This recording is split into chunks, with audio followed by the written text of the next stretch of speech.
let's talk about the things that are on your resume that have nothing to do with your work experience or your skills. So I'm talking about what you do in your spare time.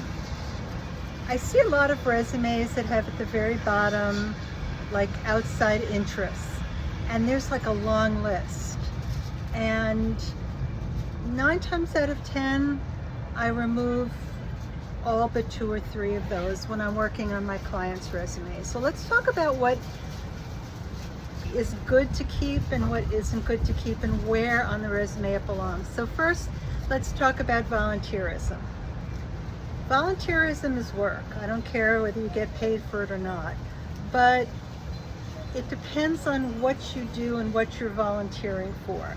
So if you are in the finance industry and you're doing some sort of financial work for this charity or organization you belong to, that goes right in your resume as if it was a paid job. But maybe what you volunteer for has more to do with what you want people to know about yourself. So maybe you're in a corporate marketing position, but you spend your weekends at Habitat for Humanity. That says a lot about you, and I can see why that's something you want a future employer to know. The other thing, hobbies. It's okay to talk about 1 or 2. I wouldn't just list them without context.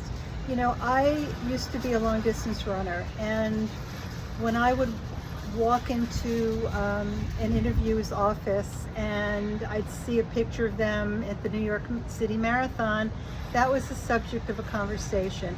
And sometimes it occurred to me maybe I should have mentioned that on my resume. So I wouldn't just have a list at the end of stuff you've done, interests. I would weave it into the summary of qualifications where you talk about yourself, and that's your last sentence. So for one client who is a CFO, the last sentence in his summary of qualifications said, and on weekends you can find me driving the soccer team I coach from game to game, something along those lines. But weave it into the overall story of your career and who you are, and don't dwell too much on just making a list of your favorite pastimes.